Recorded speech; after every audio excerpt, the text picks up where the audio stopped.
Ibot ko ba?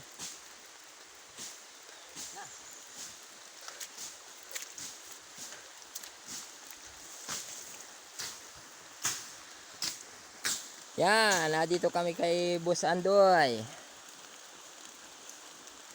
Tinatabasan na namin uli ang kanyang nyugan.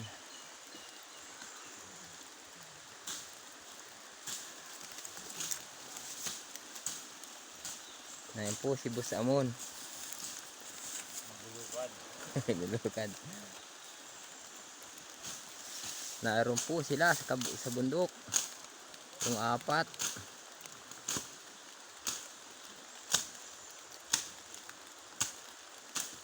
Oh, ayan.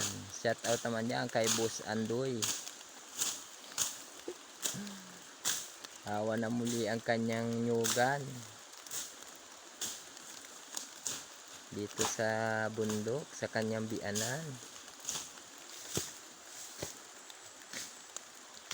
Oh, hawa na po uli.